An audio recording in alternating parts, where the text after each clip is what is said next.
വർക്കലയിൽ പോലീസ് ഗതാഗത തടസ്സം സൃഷ്ടിച്ച് മയക്കുമരുന്ന് പിടികൂടി. തിരുവനന്തപുരം ജില്ലാ റൂറൽ ഡാൻസ് ഓഫ് ടീം അംഗങ്ങളാണ് ഇന്ന് പുലർച്ചെ 3:30 വർക്കല ജനതാമുക്ക് റെയിൽവേ ഗേറ്റിന് സമീപം ഗതാഗത തടസ്സം സൃഷ്ടിച്ച് മയക്കുമരുന്ന് വിൽപ്പനക്കാരായ 3 യുവാക്കളെ പിടികൂടിയത്. പ്രതികളിൽ നിന്നും 12 ഗ്രാം MDMAയും മയക്കുമരുന്ന് ഉപയോഗിക്കുന്നതിനാവശ്യമായ സിറിഞ്ചും മറ്റ് അനുബന്ധ ഉപകരണങ്ങളും പോലീസ് പിടിച്ചെടുത്തു. നെയ്യാറ്റിൻകര കുന്നത്തുകാൽ സ്വദേശികളായ 33 വയസ്സുള്ള വിഷ്ണു, 33 വയസ്സുള്ള പ്രവീൺ, വർക്കല കാപ്പിൽ സ്വദേശിയും ഇപ്പോൾ വെള്ളറടയിൽ താമസിക്കുന്നതുമായ 25 വയസ്സുള്ള ഷാഹുൽ ഹമീദ് എന്നിവരെയാണ് ജില്ലാ rural DANSAF team arrest ചെയ്ത് അരൂർ പോലീസിന് കൈമാറിയത്. പോലീസ് പിടികൂടിയ നെയ്യാറ്റിൻകര ഗ്രാമം പെട്രോൾ പമ്പ് ജീവനക്കാരനായ വിഷ്ണുവിന്റെ ഉടമസ്ഥതയിലുള്ള കാറിലാണ് മയക്കുമരുന്ന് കടത്തിയത്.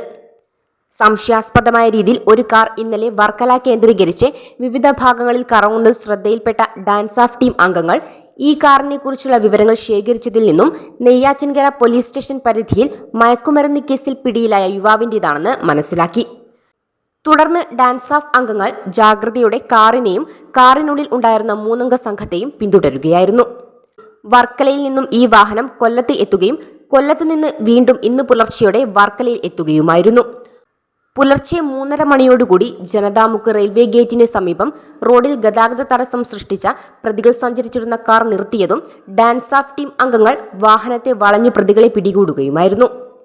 ജില്ലാ പോലീസ് മേധാവി സുദർശൻ IPSന്റെ നിർദ്ദേശപ്രകാരം നർക്കോട്ടിക് സെൽ DYSP പ്രദീപിന്റെ നിയന്ത്രണത്തിലുള്ള ജില്ലാ റൂറൽ ഡാൻസ് ഓഫ് ടീം അംഗങ്ങളായ SI Sahil, SI Biju, Farooq, Vineesh, Aroor SI Rajith, Ananthu എന്നിവരാണ് പ്രതികളെ നിരന്തരമായ നിരീക്ഷണത്തിലൂടെ പിന്തുടർന്ന് പിടികൂടിയത്.